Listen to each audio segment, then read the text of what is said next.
Hello students, welcome to दक्षिणी classroom. बच्चों, आज हम कार्बोक्सिलिक एसिड एंड डेरिवेटिव्स का रिवीजन करते हैं। तो पहले बच्चों हम कुछ इंपॉर्टेंट रिएक्शंस देखते हैं मेथड्स ऑफ प्रिपरेशन की, और इंपॉर्टेंट केमिकल रिएक्शंस को हम डिस्कस करेंगे। ठीक है बच्चों। तो बच्चों, प्रिपरेशन के जो कुछ इंपॉर्टेंट रिएक्शंस हैं जिनको हम पहले अदर चैप्टर्स में भी डिस्कस कर चुके हैं, जैसे पहला है बच्चों ऑक्सीडेशन ऑफ अल्कोहल। तो बच्चों अल्कोहल है RCH2OH, ठीक है। और अगर हम इसको पोटेशियम परमैंगनेट या इसको K2Cr2O7 के साथ ऑक्सीडेशन करवाएं, बच्चों आपको पता है प्राइमरी अल्कोहल ऑक्सीडेशन करने पर स्ट्रॉन्ग ऑक्सीडाइजिंग एजेंट के साथ एसिड में कन्वर्ट हो जाता है। तो ये बच्चों फर्स्ट मेथड है जिसको हम प्राइमरी अल्कोहल से बनाते हैं, ठीक है। अगर सेकंड मेथड की बात करें तो हाइड्रोलिसिस ऑफ साइनाइड। तो बच्चों ये साइनाइड की हाइड्रोलिसिस बहुत ही इंपॉर्टेंट मेथड है। तो कुछ इंपॉर्टेंट रिएक्शंस को ही डिस्कस किया है, जैसे कि मैंने आपको पहले ही बताया है, ठीक है। हाइड्रोलाइसिस होता है, लाइसिस मतलब टूट जाना, हाइड्रो मतलब पानी से। तो वाटर के साथ हाइड्रोलिसिस एसिडिक या बेसिक दोनों ही मीडियम में बच्चों हाइड्रोलिसिस होती है। तो प्रोडक्ट की बात करें तो RC है, एसिड बनाता है, तो RC डबल बॉन्ड OH, ठीक है। तो यहां पर बॉन्ड जब ब्रेक होता है, ठीक है, तो एसिड का फॉर्मेशन होता है। बहुत ही इंपॉर्टेंट रिएक्शन है बच्चों। थर्ड मेथड की अगर हम बात करें तो हाइड्रोलिसिस ऑफ एसिड डेरिवेटिव। तो एसिड डेरिवेटिव में जनरली बच्चों हम लेते हैं RC डबल बॉन्ड O, एक ग्रुप ले लेते हैं यहाँ पर G, और G के प्लेस पर Cl हो सकता है, OR हो सकता है, OCOR हो सकता है बच्चों, NH2 हो सकता है। ये कुछ ग्रुप हैं जो एसिड डेरिवेटिव का काम करते हैं। तो बच्चों अगर आप हाइड्रोलिसिस करवाते हो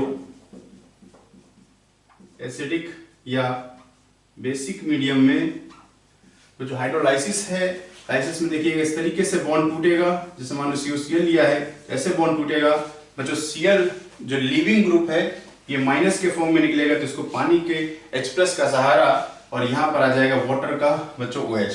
तो H और OH इस तरीके से लगाते हैं तो एसिड का फॉर्मेशन होता है, ठीक है। तो बहुत ही important reaction, acid chloride, ester anhydride वगैरह हाइड्रोलिसिस करने पर एसिड का फॉर्मेशन करते हैं, ठीक है बच्चों। तो नेक्स्ट जो मेथड है वो है oxidation of aldehydes.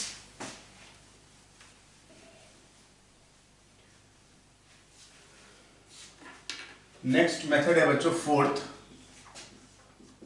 Oxidation of aldehydes. जो फोर्थ मेथड लिखा हुआ है बच्चों, तो RCHO, ठीक है। तो एल्डिहाइड से एसिड में कन्वर्जन करना है बच्चों।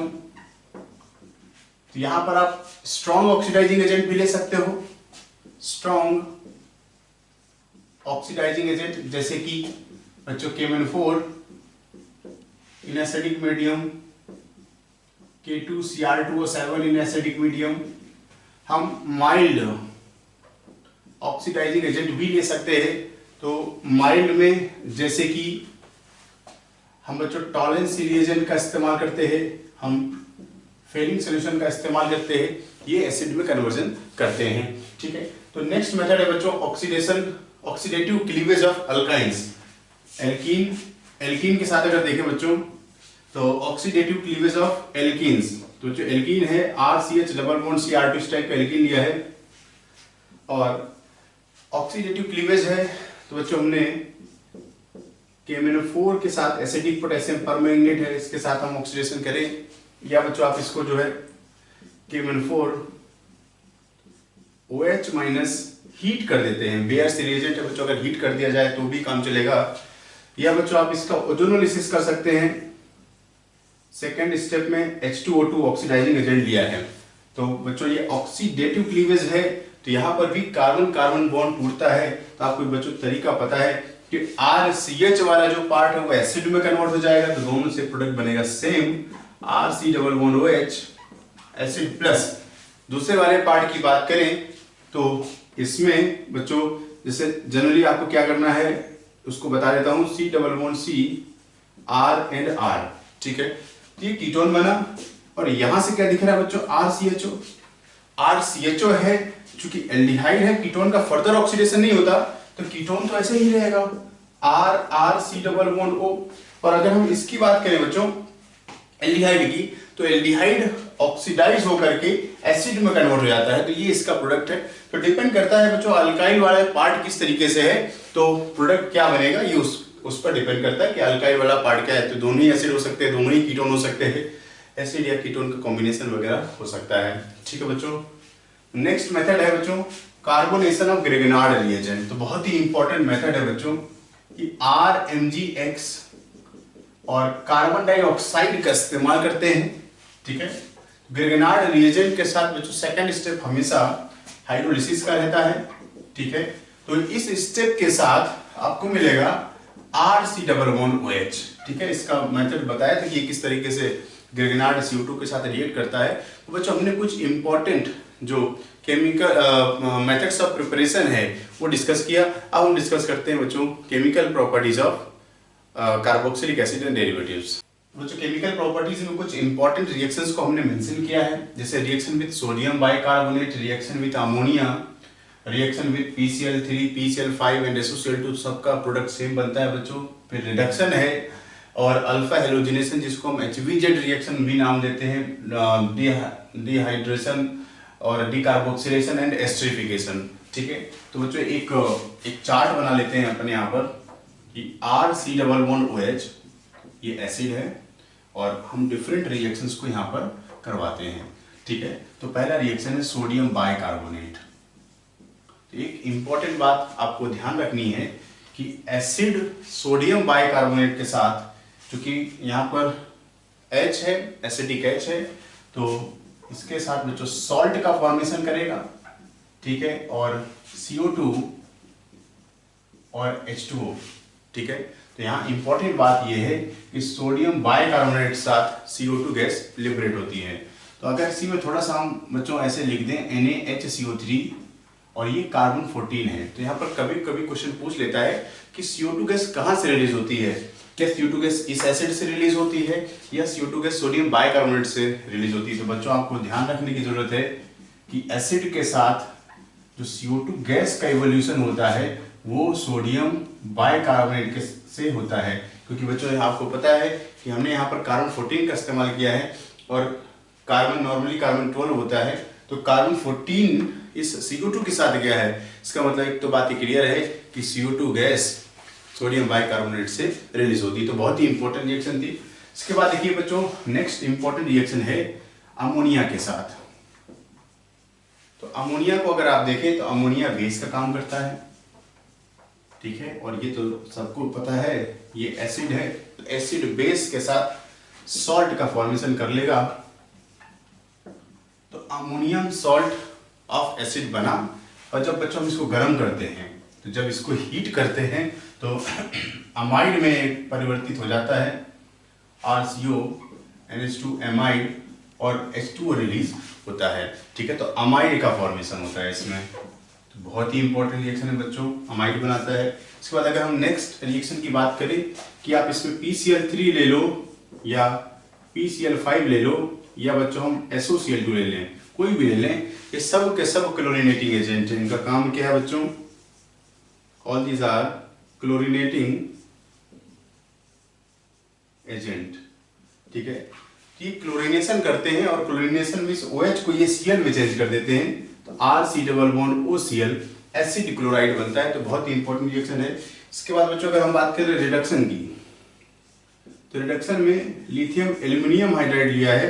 बच्चों लिथियम एल्युमिनियम हाइड्राइड एसिड से प्राइमरी अल्कोहल बना देता है RCH2OH, और अगर आप इसमें रेड फास्फोरस और HI मिला दें, ये भी स्ट्रॉन्ग रिड्यूसिंग एजेंट है। बच्चों ये तो पत्ता ही साफ कर देता है, इसको एल्केन में कन्वर्ट कर देता है। तो जितने कार्बन है इस एसिड में उतने ही कार्बन का बच्चों एल्केन बन जाता है। तो बहुत ही इंपॉर्टेंट रिएक्शन है बच्चों ये। फिर अगर हम बात करें अल्फा हेलोजिनेशन की, तो बच्चों अगर हम इसमें रेड फास्फोरस और HI, जिसको हम HVZ रिएक्शन के नाम से जानते हैं, रेड फास्फोरस और ब्रोमीन, सॉरी, ठीक है, तो ये HVZ है, अल्फा हेलोजिनेशन करता है, तो अल्फा पोजीशन पर बच्चों ब्रोमीन आ जाएगा। ठीक है, अगर हम इस एसिड को ऐसे लिख ले रहे हैं CH3COOH, तो बच्चों मिलेगा CH2C OH। ठीक है, इसके बाद बच्चों देखिए कुछ अदर जो रिएक्शन है वो है बच्चों डी कार्बोक्सिलेशन। तो बच्चों हम यहाँ पर एसिड लिख रहे हैं आपका RCOOH। तो सोडा लाइम डी कार्बोक्सिलेशन होता है बच्चों, इसमें हम NaOH और CaO का इस्तेमाल करते हैं। डी कार्बोक्सिलेशन से बच्चों ये एल्केन बनाने का मेथड होता है, ठीक है। इसके बाद देखिए बच्चों हमने लिखा है डिहाइड्रेशन। तो अगर हम इसमें P2O5 मिला दें तो P2O5 is a dehydrating agent. पानी निकाल करके बच्चों ये एनहाइड्राइड का फॉर्मेशन करता है। बच्चों आपको पता है कि अगर एसिड से वाटर निकाल लें तो उसका एनहाइड्राइड बनता है, तो कार्बोक्सिलिक एसिड से उसका एनहाइड्राइड जो एसिटिक एसिड है तो एनहाइड्राइड अगर एसिटिक एनहाइड्राइड बन जाएगा, ठीक है बच्चों। फिर नेक्स्ट है बच्चों आपका एस्टरिफिकेशन। एस्टरिफिकेशन बच्चों आपको पता है कि एसिड और alcohol in acidic medium combine करके एस्टर का फॉर्मेशन करते हैं। तो RC≡O R' plus H2O ester का फॉर्मेशन होता है बच्चों। इसमें एक इंपॉर्टेंट रिएक्शन और है बच्चों, हम उसको भी मेंशन कर दे रहे हैं, उसको ज्यादा समझने की कोशिश करें। इसको हम बोलते हैं heating of beta keto acid, ठीक है। तो बच्चों इस तरीके से अगर हमने कोई कीटो एसिड लिखा है, ठीक है, तो ये अल्फा और ये बीटा, ठीक है, फंक्शनल ग्रुप के बाद वाला कार्बन अल्फा कार्बन है। और अगर हम इसको हीट करें तो बच्चों देखिए इससे CO2 का रिमूवल होता है और CO2 रिमूव होकर के क्या बचा उसको आप लिख दीजिए, CO2 हटा दीजिए समझ लो यहाँ से, तो साइक्लोहेक्सेनोन बना। और अगर ये इस तरीके से है बच्चों CH3C≡O CH2COOH, तो ये अल्फा और ये बीटा, तो बीटा कीटो एसिड है। हम इसको हीट करते हैं तो CO2 को इवॉल्व करता है, तो बहुत इंपॉर्टेंट रिएक्शन जाती है बच्चों ये। तो CH3C≡O एंड CH3 कीटोन का फॉर्मेशन होता है। अब हम बच्चों डिस्कस करते हैं एसिड डेरिवेटिव से रिलेटेड कुछ इंपॉर्टेंट पॉइंट्स। तो बच्चों पहला क्वेश्चन जो बनता है वो बनता है ऑर्डर ऑफ रिएक्टिविटी पर, ठीक है। तो अगर हम एसिड डेरिवेटिव की बात करें तो ऑर्डर ऑफ रिएक्टिविटी किसके प्रति, टुवर्ड्स न्यूक्लियोफाइल, ठीक है। तो रिएक्टिविटी ऑर्डर टुवर्ड्स न्यूक्लियोफाइल अगर देखें तो मिलेगा बच्चों RC≡O और कुछ हमने X लिखा है, यहाँ पर ऐसे लिख देते हैं लीविंग ग्रुप, ठीक है। और बच्चों कोई न्यूक्लियोफाइल है, तो हमने जनरली बताया कि अगर न्यूक्लियोफाइल है और सामने से लीविंग ग्रुप है तो न्यूक्लियोफाइल अटैक करेगा और लीविंग ग्रुप का जाना रहेगा, ठीक है। तो RC≡O और न्यूक्लियोफाइल आ जाएगा लिविंग ग्रुप के प्लेस में और लिविंग ग्रुप लीव करता है, ठीक है।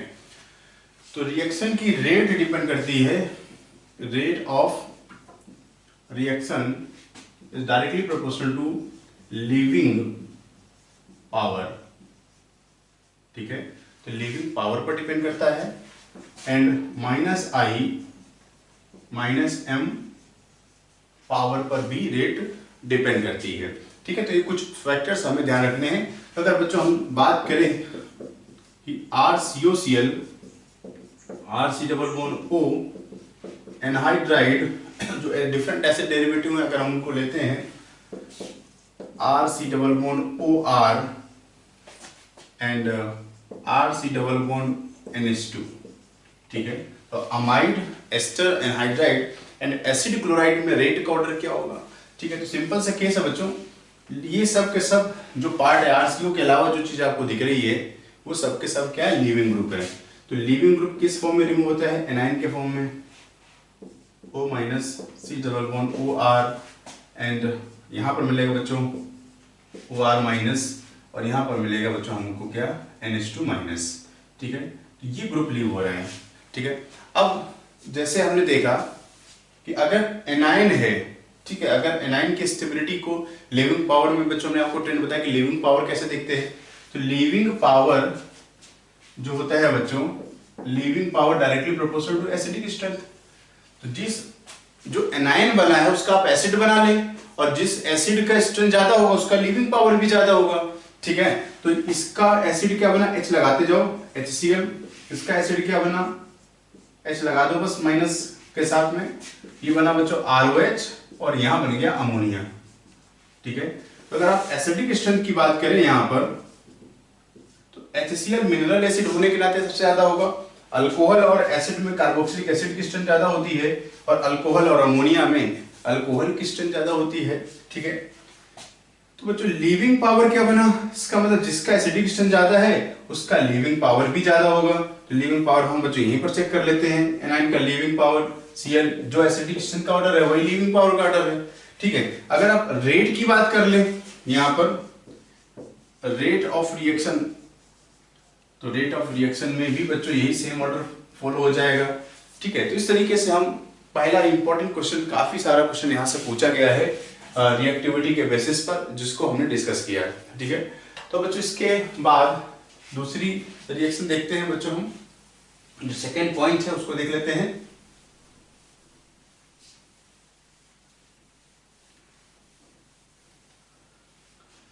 तो सेकेंड पॉइंट आपको बोलता है हाइड्रोलिसिस। तो हाइड्रोलिसिस में RC double bond O R dash, तो जो लाइसिस है तो ये वाला जो पार्ट है ना लीविंग ग्रुप ये जाता है। तो हाइड्रोलिसिस आप एसिडिक मीडियम में करवा लें या बेसिक मीडियम में करवा लें। ठीक है, तो इस तरीके से ये बॉन्ड ब्रेक होता है, क्योंकि लीविंग पार्ट जाता है। लीविंग पार्ट किस फॉर्म में जाता है, एज ए एनाइन। तो अगर वाटर की बात करें तो वाटर का H यहाँ लगेगा, क्योंकि ये एनाइन के फॉर्म में जाएगा, तो वाटर का H प्लस और OH यहाँ लग जाएगा। तो आपको मिलेगा जो RC double bond OH ester alcohol में चेंज हो जाएगा इस तरीके से। ठीक है, इसमें इंपॉर्टेंट बात एक आती है कि RC double bond O R dash, यहाँ पर ऑक्सीजन लगा दिया 18। अब बच्चों ये ऑक्सीजन कहाँ जाएगा, इंपॉर्टेंट बात है कि बॉन्ड इसी तरीके से ब्रेक होता है, तो ये H और OH, तो आपको मिलेगा बच्चों RC डबल बॉन्ड OH, और जो O18 है वो अल्कोहल के साथ जाएगा। ठीक है, ये इंपॉर्टेंट बात है बच्चों। तो लाइसिस इसी तरीके से होता है कि इस एसाइल ऑक्सीजन वाला जो बॉन्ड है ये ब्रेक होता है। ठीक है बच्चों, तो नेक्स्ट जो इंपॉर्टेंट रिएक्शन है जिसको कहा जा रहा है कि डिहाइड्रेशन ऑफ प्राइमरी एमीन। तो डिहाइड्रेशन में बच्चों ने लिया है RCONH2। ठीक है, और डिहाइड्रेशन में आप यहाँ पर P2O5 मिला सकते हैं। P2O5 is used as a dehydrating agent. तो पानी निकलेगा यहाँ से बच्चों, पानी को निकलने के बाद क्या दिख रहा है, RCN। ठीक है ना, तो साइनाइड में कन्वर्जन होता है और ये गया वाटर। ठीक है, नेक्स्ट जो रिएक्शन है बच्चों हॉफमैन ब्रोमाइड रिएक्शन है, तो उसको भी देख लेते हैं RCONH2। तो हॉफमैन ब्रोमाइड ब्रोमीन और KOH के साथ होती है बच्चों। तो ये एक डिग्रेडेशन रिएक्शन है अमाइड से, जो प्राइमरी अमाइड है उससे बच्चों ये प्राइमरी एमीन बनता है, 1 डिग्री एमीन। ठीक है, तो हॉफमैन ब्रोमाइड डिग्रेडेशन मतलब बच्चों एक कार्बन कम हो गया है, अमाइड से एमीन में कन्वर्जन का बहुत ही इंपॉर्टेंट ये रिएक्शन है। और ध्यान रखना है कि बच्चों हॉफमैन जो ब्रोमाइड रिएक्शन है वो प्राइमरी अमाइड में ही होती है, सेकेंडरी और टर्सरी अमाइड में ये रिएक्शन नहीं होती है। ठीक है, इसके बाद नेक्स्ट रिएक्शन है बच्चों क्लेजन एस्टर। इसके बारे में भी समझ लेते हैं, कभी कभी क्वेश्चन पूछ लेता है यहां से।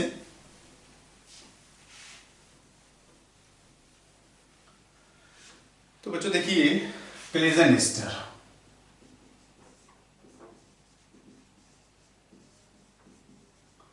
तो क्लेजन एस्टर की बात करें तो ये एस्टर का रिएक्शन है। जैसे हमने लिया बच्चों CH3 double bond O C2H5, और यहां पर C2H5O माइनस हमने ऐसा एक बेस लिया है। तो क्लेजन एस्टर में प्रोडक्ट जो बनता है वो है बीटा कीटो एस्टर। ध्यान रखना है बीटा कीटो एस्टर का फॉर्मेशन होता है। ठीक है, और एल्डोल में क्या बनता है, alpha beta unsaturated carbonyl compound या बीटा हाइड्रोक्सी कार्बोनिल कंपाउंड। तो बीटा दोनों जगह कॉमन चीज है। देखते हैं बच्चों किस तरीके से प्रोडक्ट का फॉर्मेशन होता है। बच्चों देखिए ये बेस का काम करता है, और बेस इसका जो अल्फा H है, जो एसिडिक H है, पहले उसको खींच लेगा। ठीक है, तो हमें मिलेगा बच्चों CH2 C double bond O C2H5। ठीक है, अब इसका अगर हम सेकेंड पार्ट देखें तो इसका जो दूसरा मॉलिक्यूल होगा उसमें अब ये न्यूक्लियोफाइल बना बच्चों, ये अटैक करेगा CH2 minus C double bond O O C2H5। इस अटैक से जब बच्चों न्यूक्लियोफाइल अटैक करता है तो आपको पता है कि जो लीविंग ग्रुप होता है वो रिएक्शन को छोड़ करके चला जाता है। तो हमें मिला बच्चों, देखिए CH3 C11O and CH2 C11O C2H5। तो ये मिला बच्चों अल्फा एंड बीटा। क्या मिला बच्चों हमें? Beta keto ester. तो बच्चों हमने एसिड एंड एसिड डेरिवेटिव की कुछ इंपॉर्टेंट जो रिएक्शंस थी वो डिस्कस करी। अब हम देखते हैं बच्चों नीट या जेई के एग्जाम में जो इंपॉर्टेंट क्वेश्चंस पूछे गए हैं इस टॉपिक पर वो क्या हैं। बच्चों हम सीरीज रिएक्शन पर बेस्ड जो क्वेश्चन है कैसा पूछा गया उसको देखते हैं। तो बच्चों आपको पैटर्न समझने का थोड़ा सा आइडिया लग जाएगा कि पेपर में रिएक्शंस को कैसे पूछा जा रहा है। ठीक है, तो कुछ सिमिलर टाइप की रिएक्शंस को हमने एक जगह पर इकट्ठा किया है जो बच्चों क्वेश्चन पेपर में पूछा गया है।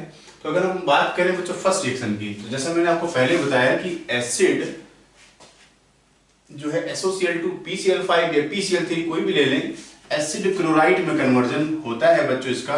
तो B जो बन रहा है वो बच्चों क्या है? Acid chloride.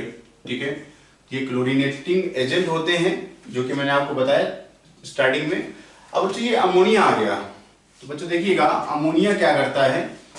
अमोनिया क्या है? न्यूक्लियोफाइल, और ये है सामने लीविंग ग्रुप। ठीक है, तो अमोनिया से बच्चों जैसे वाटर है तो वाटर अगर अटैक करेगा तो OH वाला पार्ट जुड़ेगा। ठीक है, H को हटा दो। अमोनिया जब अटैक करेगा तो H को हटा दो तो क्या जुड़ेगा? NH2, क्योंकि एक H एक Cl यहां से ले उड़ेगा और यहां पर आपको बन जाएगा क्या बच्चों? C=O और NH2। और दूसरा बच्चों आगे की रिएक्शन से भी क्लियर हो रहा है कि NaOH और ब्रोमीन हो या KOH और ब्रोमीन हो, ये हॉफमैन डिग्रेडेशन है। ठीक है, तो हॉफमैन डिग्रेडेशन है तो बी एमीन बनेगा, अमाइड से एमीन का कन्वर्जन है। तो अगर बच्चों आपको सारी रिएक्शन कहीं से भूल भी जा रहे हो तो आपको आगे वाले सीक्वेंस ही पता चल जाएगा कि सीरीज रिएक्शन में से जरूरी नहीं कि आप हमेशा स्टार्टिंग से ही शुरू प्रोडक्ट बनाना स्टार्ट करो। आप आइडिया लगा सकते हो कि बीच में कौन सा फंक्शन ग्रुप रहा होगा, क्योंकि रिएक्शन तो बेसिकली फंक्शन ग्रुप पर ही होती है। ठीक है, जैसे हॉफमैन ब्रोमाइड है, एसिड क्लोराइड में अमोनिया मिला दिया। ठीक है, और वो क्लोरीनेटिंग एजेंट है SOCl2। ठीक है, तो आपसे डी पूछा है। सभी केसेस में नॉर्मली एंड प्रोडक्ट के बारे में पूछा गया है। तो डी क्या है बच्चों? Primary amine. ठीक है, नेक्स्ट बच्चों देखते हैं कि इसमें सीक्वेंस दिया हुआ है, लास्ट में कह रहा है कि इथाइल एमीन बनता है। तो इथाइल एमीन क्या है बच्चों? CH3 CH2 and NH2। ठीक है, तो इथाइल एमीन का फॉर्मेशन होता है। इसका मतलब बच्चों अब ब्रोमीन के OH मिला रहे हैं, इसका मतलब ये जो C है ना, C वाले कंपाउंड में क्या होगा? अमाइड फंक्शन ग्रुप जरूर रहा होगा। ठीक है, क्योंकि अमाइड एमीन में कन्वर्ट होता है ये वाला पार्ट। तो ध्यान दें इसका अल्काइल वाला पार्ट क्या होगा? तो अल्काइल वाले पार्ट में यहाँ 2 कार्बन दिख रहे हैं तो उतने ही यहाँ पे होंगे। तो CH3 CH2 CO NH2। क्या ये बात समझ में आ रही? क्योंकि डिग्रेडेशन से CO NH2 NH2 में चेंज हो जाएगा, बाकी जो अल्काइल वाला पार्ट उसमें तो कोई फर्क नहीं पड़ेगा। तो ये भी बात कर सकता है कि स्टार्टिंग में जो A है ये है क्या, उसमें कितने कार्बन होंगे, आपको क्वेश्चन ऐसे पूछ सकता है। अब जो देखिए, अब थोड़ा सा समझने की कोशिश करें कि अमोनिया और हीट, हमने आपको बताया कि अमोनिया के साथ हीट कर रहे हैं तो एसिड होता है अमोनिया के साथ हीट, क्योंकि बच्चों यहाँ ये अमाइड है, इसका मतलब स्टार्टिंग में क्या रहा होगा? तो अमोनिया और हीट एसिड के साथ होता है। तो आपको बात समझ रही होगी। एसिड है बच्चों, कौन सा एसिड है उस चीज को समझने की कोशिश करते हैं। CH3 CH2 और C=OH। ठीक है, तो यहाँ पर बच्चों 3 कार्बन है, क्योंकि इसके पीछे ऐसी कोई रिएक्शन नहीं जो कार्बन की संख्या को कम करता हो। तो ये है बच्चों 1 2 3 प्रोपियोनिक एसिड है। तो प्रोपियोनिक एसिड अमोनिया के साथ रिएक्शन करेगा तो अमोनियम सॉल्ट ऑफ एसिड बनेगा CH3 CH2 एंड C=ONH4। ठीक है, और अब अगर हमने B को हीट कर दिया तो ये देखिए अमाइड में कन्वर्जन हो गया। तो इस तरीके से आप इसको कैसे भी ट्रैक कर सकते हैं सीरीज में। आप स्टार्टिंग से स्टार्ट करो या B से, जैसा भी आपको आइडिया लग जाए, हम रिएक्शंस को वैसे ट्रैक कर सकते हैं। नेक्स्ट क्वेश्चन देखिए बच्चों, अगेन SOCl2 आया है। तो अभी जैसा देखा है SOCl2 का रोल, तो CH3 CH2 COCl बना। अब फिर से अमोनिया लिया गया है तो बच्चों यहाँ पर अमाइड का फॉर्मेशन हो जाएगा CH3 CH2 CONH2। ठीक है, और फिर से वही सीक्वेंस हॉफमैन ब्रोमाइड है बच्चों ये। तो ये CONH2 से NH2 में कन्वर्जन है बस इसका। ठीक है, तो हमें मिलेगा जो डी है वो है CH3 CH2 NH2। तो क्वेश्चन देख रहे हैं कि सब क्वेश्चन एक जैसे ही हैं, फॉर्मेट में सेम फॉर्मेट में है, बार बार वैसे ही क्वेश्चन पूछ रहा है। फिर देखिए एसिड है लिथियम एल्युमिनियम हाइड्राइड, तो अभी बच्चों बताया लिथियम एल्युमिनियम हाइड्राइड एक रिड्यूसिंग एजेंट है, तो ए बन जाएगा CH3 CH2OH, उतना ही अल्कोहल बन जाएगा ये। ठीक है, अब ए से बी का कन्वर्जन, ए से बी का कन्वर्जन, तो अगेन बच्चों अभी SOCl2 यूज कर रहे थे, अब हम PCl5 यूज कर रहे हैं, तो PCl5 एक क्लोरीनेटिंग एजेंट है, तो हमें मिलेगा CH3 CH2Cl। अब देखिए बच्चों ध्यान दीजिए अल्कोहलिक KOH, तो अल्कोहलिक KOH ये अल्किल हैलाइड है, ये एलिमिनेशन करता है, ये एलिमिनेशन करेगा। अब एलिमिनेशन क्या करेगा, alpha beta elimination beta carbon से होता है, तो बीटा का H और लिगेंड ग्रुप चला जाएगा, तो CH2 डबल बॉन्ड CH2 बच्चों एल्कीन का फॉर्मेशन करेगा। तो C आपसे पूछा था, C क्या है, C एक एल्कीन है। तो बच्चों नेक्स्ट रिएक्शन देखते हैं, जिससे बेंजोइक एसिड है PCl5, तो PCl5 का काम बच्चों सबको पता है, C6H5COCl बन जाएगा। अब अमोनिया, एसिड क्लोराइड और अमोनिया के साथ अमाइड का फॉर्मेशन होता है, ये भी बच्चों सभी को पता है, C6H5CONH2। ठीक है, P2O5 आ गया बच्चों, P2O5 is a dehydrating agent, तो डिहाइड्रेटिंग एजेंट बस पानी निकालो आप यहां से, तो C6H5CN बना।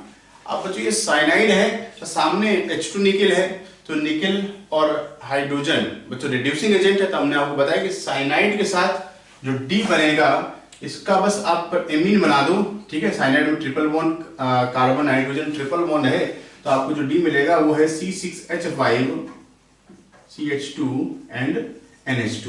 ठीक है, तो बच्चों D एक एमीन है, प्राइमरी एमीन। ठीक है, अब बच्चों नेक्स्ट जो क्वेश्चन है इसमें आप कभी ऐसे भी पूछ सकते हैं कि डी क्या है, डी एक एरोमेटिक एमीन है, डी एलिफेटिक एमीन है, सेकेंडरी एमीन है, टर्शियरी एमीन है, ऐसा कुछ बना करके कॉम्बिनेशन भी पूछ सकता है। अब जो यहाँ पर बात करें हॉफमैन ब्रोमाइड है, तो इसमें जो जैसा है उसी से वैसे ही प्रोडक्ट बना देना है। अगर आप हम इसमें रिएक्शन करते हैं तो बच्चों ये क्या है, NH2 में चेंज हो जाएगा, ड्यूटेरियम लगा है, डी लगा रहेगा, कोई परिवर्तन नहीं करना है, प्लस। अब बच्चों इसमें देखिए, इसमें जैसा पार्ट है वैसे ही रखना है, CONH2 NH2 में चेंज होता है, क्रॉस नहीं करना है, कि आपको ये नहीं बनाना है बच्चों कि आप समझो कि इसको डी लगा करके यहां पर NH2 15 कर दो 15 वाला, तो ये नहीं चलेगा। ठीक है, हॉफमैन ब्रोमाइड पे जिस जो रिएक्टेंट है उसी से ही एमीन बनता है। ठीक है, इस बात को ध्यान रखना है।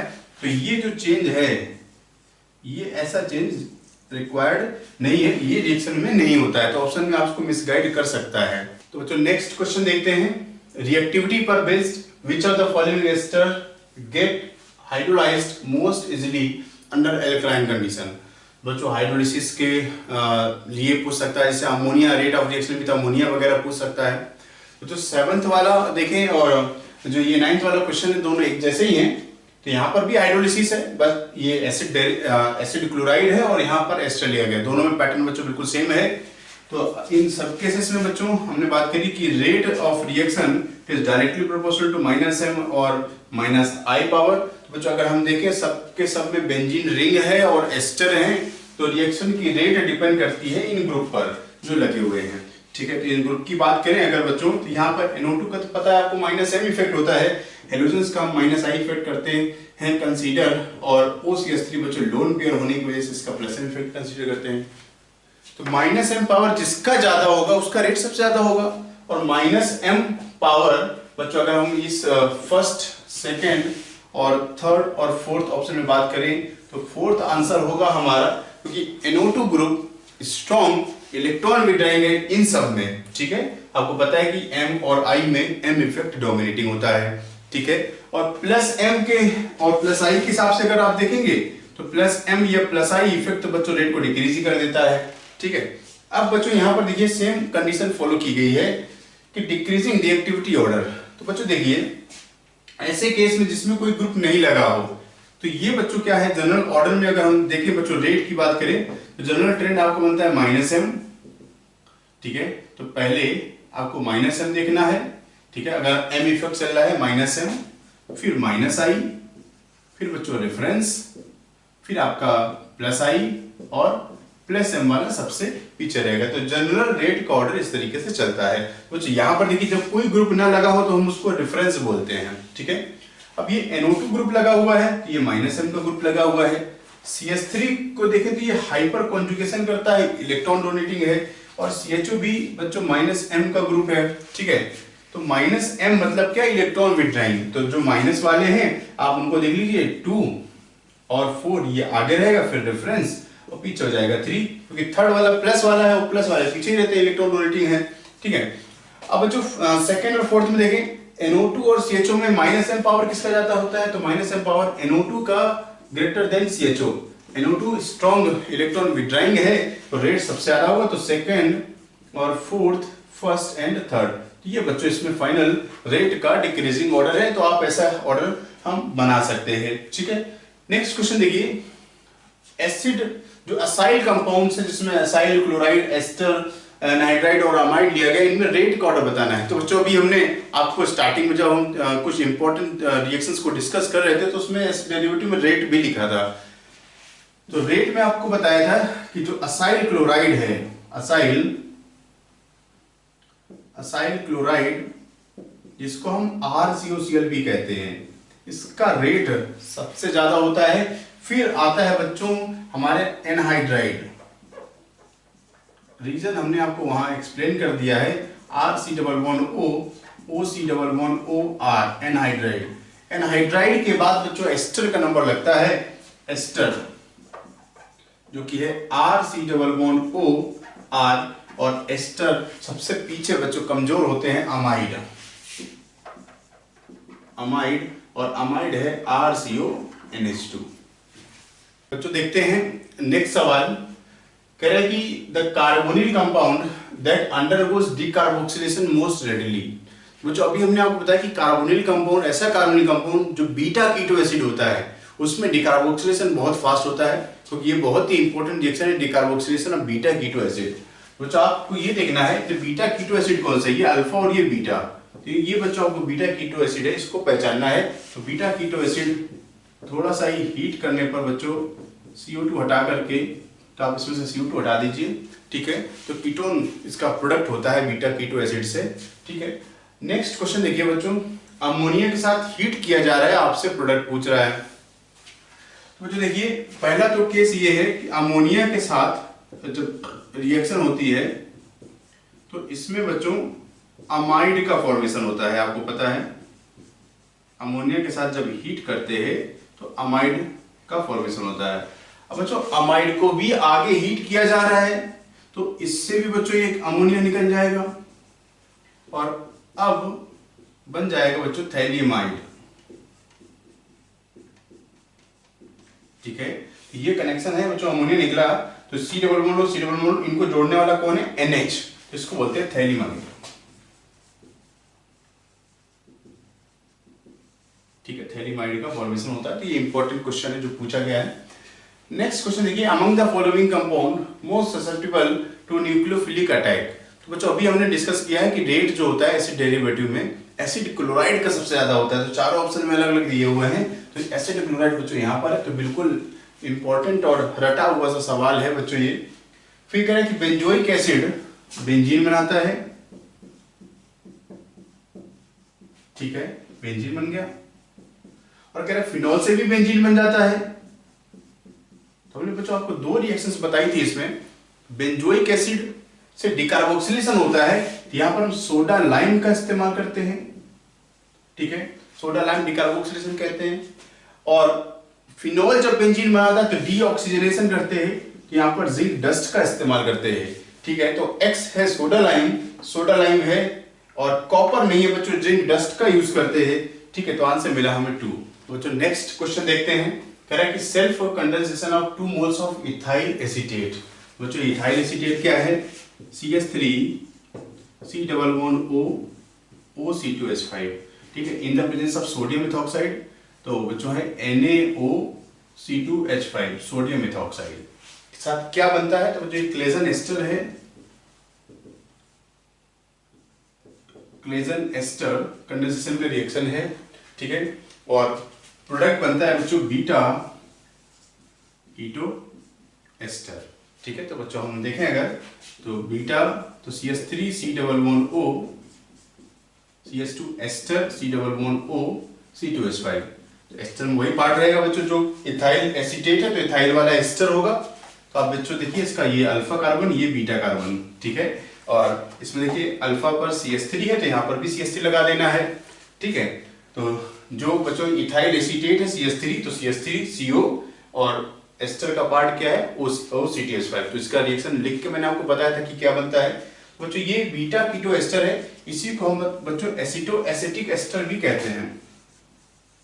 एसीटो एसिटिक एस्टर वो नाम इसलिए पड़ा है बच्चों इसको, ये एसिड वाला एसिटाइल वाला ग्रुप है, एसिटिक एसिड का ये एस्टर है, इसलिए नाम CH3 C डबल OH, ये पार्ट बच्चों एसिटिक एसिड का है, उस चीज से ये एस्टर बनाया गया है, इसलिए हम इसको एसीटो एसिटिक एस्टर AAE के नाम से भी जानते हैं, ठीक है। या इसको हम एथाइल एसीटो एसीटेट भी कहते हैं बच्चों, ठीक है। नेक्स्ट है which of the following ester can not undergo self Claisen condensation. बच्चों क्लेजन कंडेंसेशन के लिए जरूरी क्या है, जैसे CH3 C double bond O, O(C2H5)। बच्चों ये अल्फा कार्बन से अटैच हाइड्रोजन होना जरूरी है क्लेजन एस्टर के लिए, क्योंकि इसका पहला स्टेप जो हम बच्चों इथॉक्साइड आयन लेते हैं वो इससे कार्बिनाइन का फॉर्मेशन करता है। तो फर्स्ट स्टेप में कार्बिनाइन का फॉर्मेशन होता है, ठीक है। तो ये एनायन बना। अब बच्चों देखिए जब अल्फा कार्बन से अटैच हाइड्रोजन नहीं होगा वहां पर क्लेजन एस्टर जो सेल्फ क्लेजन एस्टर है वो पॉसिबल नहीं है। बच्चों देखिए यहां पर है, इसमें नहीं है बच्चों सेकंड में, यहां पर है अल्फा कार्बन से अटैच हाइड्रोजन, यहां पर भी है, बाकी सब में हो जाएगा, जहां पर नहीं होगा वो आंसर है बच्चों 2।